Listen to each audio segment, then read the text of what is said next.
ये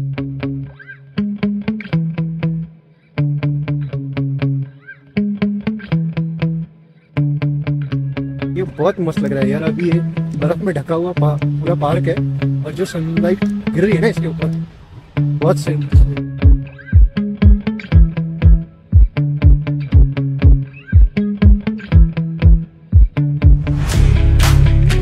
इसका जो शेप है वो कुछ शिप, जो जहाज होता है शिप शेप का स्ट्रक्चर है, इसका आर्किटेक्चर है पूरा।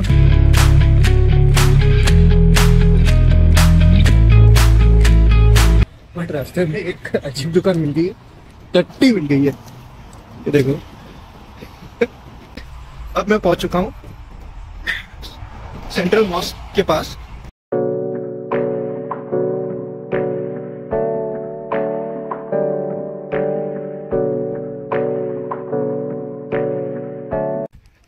हेलो, स्वागत है आप सबने गुज्जू प्रोसेन एक नवा वीडियो में।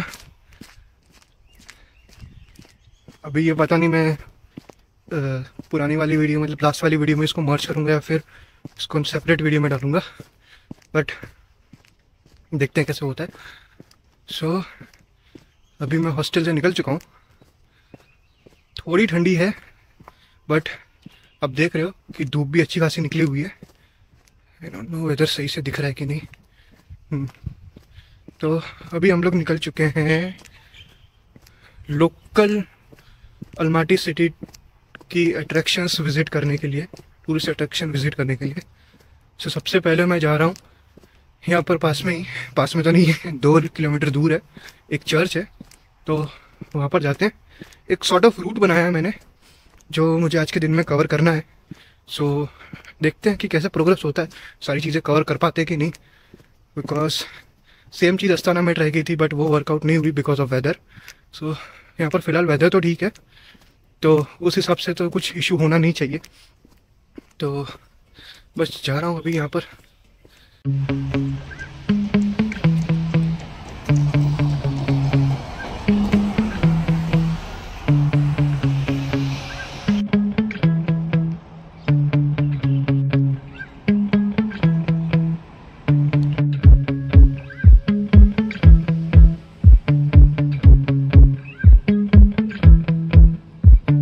यहाँ पर ये इनकी मेट्रो भी आ चुकी है, मतलब अलमाटी में मेट्रो भी चलती है, उसको भी एक्सपीरियंस करेंगे हम लोग। अभी मैं और 2-3 दिन हूँ यहाँ पर, सो उसको भी एक्सपीरियंस करेंगे कैसी है मेट्रो। बस तो एक्सपीरियंस कर ही चुके अपने, ऑल्दो इसकी टिकट का क्या प्राइस है वो अभी तक पता नहीं है, तो वो भी देख लेंगे। तो चलते चलते अपने को मिल गया डोडो पिज़्ज़ा, यानी कि एक और ट्रस्टेड खाने की जगह जहाँ पर वेज ऑप्शन मिल जाएगा और अच्छा मिलेगा। एटलीस्ट अस्ताना में तो इसका पिज़्ज़ा अच्छा था तो मैंने ट्राई किया था। यहाँ पर भी देखेंगे, अगर इंडियन रेस्टोरेंट ना जा पाए शाम के टाइम पे तो फिर यहाँ पर आ जाएंगे।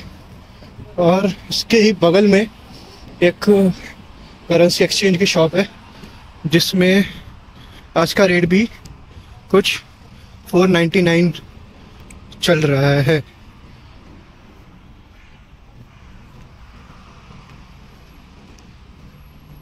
तो आज भी करेंसी तो यहाँ पर थोड़ी स्टेबल है, बट अपने को कोई ज़रूरत नहीं है करवाने की, अपने ऑलरेडी कल एक्सचेंज करवा के आ चुके हैं। तो चलते चलते एक पार्क भी आ गया है और ये बहुत मस्त लग रहा है यार। अभी ये बर्फ़ में ढका हुआ पूरा पार्क है और जो सनलाइट गिर रही है ना इसके ऊपर, बहुत सही लग रहा है। देखो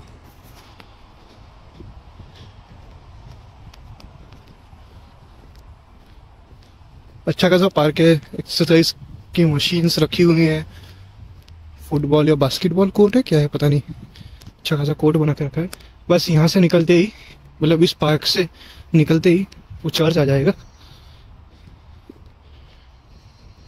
जगह जगह फुहारे लगा के रखे हैं, शायद ये लोग समर्स के टाइम पे घास वास में पानी डालने के लिए यूज़ करते होंगे। दिख रहा हो आपको, पीछे एक चर्च है, ऊपर जा रहे हैं हम लोग। सो फाइनली 2 किलोमीटर 2 या 2.5 किलोमीटर की वॉक करने के बाद फाइनली पहुंच तो चुके हैं। देखते हैं अभी। यहाँ पर थोड़ा पंगा हो गया, ये दरवाज़ा था जिससे चर्च में जाना था पर इस साइड से बंद है, पार्क की साइड से। सो अब थोड़ा घूम के जाना पड़ेगा, 200 मीटर जितना ही है। सो पार्क से निकल के पीछे की साइड ही है, ये जो वॉल है ना उसके अंदर ही है। चलते हैं अभी।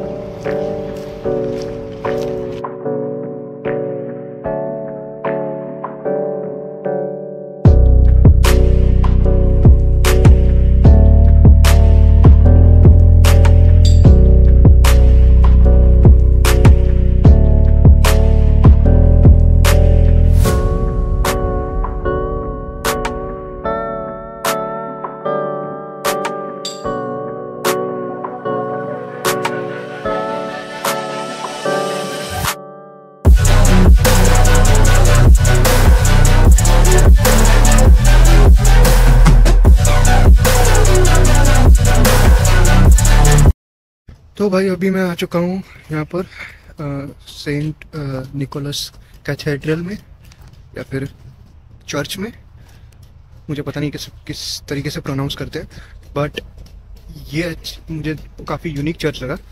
अंदर से जितना हो पाया मैंने उतना शूट किया, मुझे पता नहीं वो सही है कि नहीं शूट करना। और ये चीज़ मुझे नहीं पता थी कि अंदर आपको कैप या ऐसा कुछ पहन के जाना अलाउड नहीं है। मतलब मैंने कैप पहनी हुई थी, मैं अंदर गया था तब।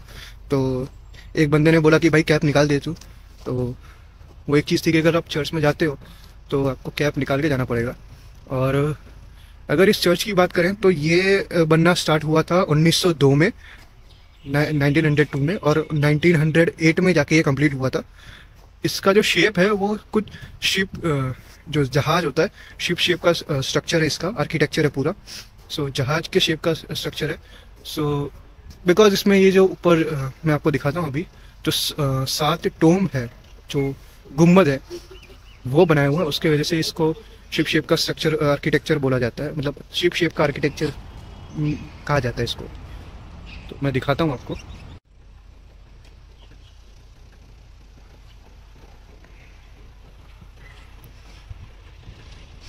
पूरा चर्च तो यहाँ पर ऐसे ही दिखेगा। कुछ 7 टोम है इसमें, यहाँ शायद 5 यहाँ पर है, एक यहाँ पर है, एक आगे, बस इसी के 7 हुए। इसके बारे में ज़्यादा डिटेल मुझे पता है नहीं, और यहाँ पर कोई इंग्लिश बोल भी नहीं रहा है तो। और हाँ, बाय द वे ये है रशियन ऑर्थोडॉक्स चर्च। सो चर्चेस में भी मतलब क्रिश्चियंस में भी मल्टीपल अलग अलग क्रिश्चियंस होते हैं। सो ये रशियन ऑर्थोडॉक्स चर्च है जो सोवियत के टाइम पे इन लोगों ने बनवाया था। तो बस चर्च से निकल के अभी मैं लेके जाने वाला हूँ यहाँ सेंट्रल मॉस्क के पास। बट रास्ते में एक अजीब दुकान मिल गई है, टट्टी मिल गई है, ये देखो। अजीब अजीब नाम है, मतलब इनके हिसाब से कुछ और होता होगा, अपने लिए तो कुछ और ही है। तो ये भी एक अजीब चीज़ देखने को मिल गई। बस अभी यहाँ से बस स्टैंड आ गया है, वहाँ से 113 यानी कि 113 नंबर की बस लेके मुझे जाना है यहाँ की सेंट्रल मॉस्क में। तो बस ये बस स्टैंड आ चुका है, वेट करते हैं, 5-10 मिनट में तो आ ही जाएगी बस। यहाँ जो बस स्टैंड पे मैं जा रहा था उसी के पीछे ही एक पिज़्ज़ा शॉप थी जिसमें एक्सप्रेस पिज़्ज़ा एक है जो 850 टेंगे का है। चलो वैसे भी भूख लगी, तो मतलब कुछ खाया नहीं सुबह से, तो खा ही लेते, थोड़ा लंच लेट करेंगे और क्या। तो मैंने 2 चीज़ें ऑर्डर की हैं, एक तो मार्गरीटा एक्सप्रेस पिज़्ज़ा जो कि 850 टेंगे का है, जो करीबन हो जाता है 150 रुपये, और दूसरी एक पेप्सी ले ली है वो भी, और एक पेप्सी भी ले ली है 550 टेंगे की। ये 500 ml है, 500 ml पेप्सी 550 टेंगे की, यानी कि ऑलमोस्ट 95-96 रुपीज़ हो जाता है। तो पेप्सी महंगी है। पिज़्ज़ा भी देखते हैं कितना बड़ा आता है, कैसा है। उन्होंने बोला था कि छोटा medium pizza, mini pizza type आएगा, तो देखते हैं किस तरीके से आता है। वैसे सही लगा मुझे, तो छोटा पिज़्ज़ा नहीं है तो फिर ज़्यादा इशू है। मैंने कॉफ़ी का ट्राई किया पर कॉफ़ी यहाँ पर नहीं है। कोल्ड ड्रिंक अवेलेबल है, पिज़्ज़ा अवेलेबल है, बर्गर ही है।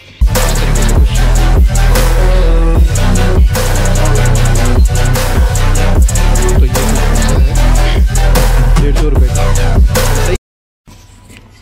तो भाई मैंने इसे केचप के लिए पूछा तो उसने मुझे डिब्बी साथ बताया ये केचप है, मेरा कितने का ये है कि कैसा है? इसमें बोला 200 चाहिए। मेरा पागल हो गया है क्या? नहीं लेना।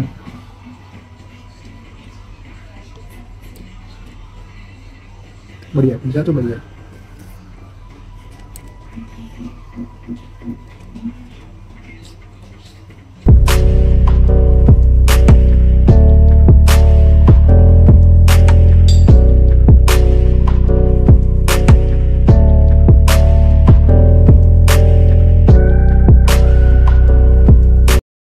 तो जहाँ से मैंने पिज़्ज़ा खाया था वहाँ से तो बस नहीं मिली, मतलब बस मिली थी बट मैं 2 मिनट लेट हो गया। 113 नंबर की बस वहाँ से निकल चुकी थी और अगली बस 113 नंबर की वो 30 मिनट बाद आने वाली थी। तो मैं अगले स्टॉप पे चला गया जहाँ से दूसरी बस मेरे को मैं अगले स्टॉप पे चला गया जहाँ से मेरे को दूसरी बस लेनी थी 126 नंबर की, जो 5 मिनट में आने वाली थी। तो फटाफट चल के वहाँ पर मैं पहुँच गया और 126 नंबर की बस लेके अब मैं पहुँच चुका हूँ सेंट्रल मॉस्क के पास। मतलब वहाँ तक तो बस शायद नहीं जाती 126 नंबर, बट उसने एक जगह पे उतार दिया। वहाँ से 9 मिनट बाय वॉक है, तो ठीक है उतना तो चलेगा। अच्छा खासा नाश्ता कर लिया तो फिर चलने में कोई इशू है नहीं। तो फिर अभी पैदल ही वहीं पर चलते हैं। और टिकट का वही है सेम 120 टेंगे।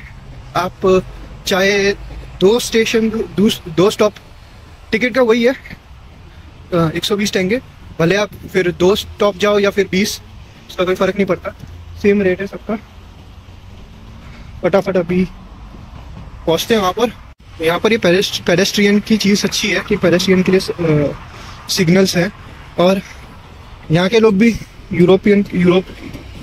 यहाँ के लोग भी यूरोपियन की तरह पेडेस्ट्रियन को रिस्पेक्ट करते हैं। मतलब अगर आप रोड क्रॉस कर रहे हो तो बंदा रुक जाए, मतलब जहाँ पर अगर कोई सिग्नल ना हो और अगर आप रोड क्रॉस कर रहे हो तो गाड़ी वाला बंदा रुक जाएगा, भले ही पीछे ट्रैफिक जाम क्यों ना हो। तो वो एक सही चीज़ लगी मेरे को भी। यहाँ पर सिग्नल ग्रीन हो चुका है, फटाफट चलते हैं। बसेस में भी यहाँ पर 2-3 टाइप की बसेस चलती है। एक ये जो गई वो ग्रीन इलेक्ट्रिक बस, नहीं शायद ये इलेक्ट्रिक है कि नहीं पता नहीं, बट एक ये ऑप्शन है। दूसरी बस आती है वो ट्रॉली बस आती है जिसके ऊपर इलेक्ट्रिक वायर्स लगे होते हैं। सो वहाँ से उसकी इलेक्ट्रिसिटी से चलती है वो। तो ये 2 ऑप्शन है बस के। ट्राई करेंगे अगर उसमें भी अगर मौका मिले, कोई बस कोई रूट में आती है तो वो भी लेने का, वो भी एक्सपीरियंस करने का। ऑल्दो मुझे लगता नहीं है कि उसमें दोनों में कोई फ़र्क होगा, बट स्टिल उसका प्राइसिंग का भी आइडिया आ ही जाएगा। वो भी 120 टेंगे ही लेती है या फिर उसका रेट कुछ अलग है। तो ये है पब्लिक ट्रांसपोर्ट का। तो चलते चलते एक इनका ग्रीन बाज़ार भी आ गया, यहाँ पर भी हम लोग जाने वाले। बट ये पहले सेंट्रल मॉस्क विजिट करने के बाद हम लोग जाएंगे, क्योंकि यहाँ से अपने को सोवेनियर भी लेना है, मैग्नेट एंड ऑल। तो देखते हैं, बट पहले जाते हैं हम लोग सामने की साइड। यहाँ से हमको बस सीधा सीधा जाना है और 100 मीटर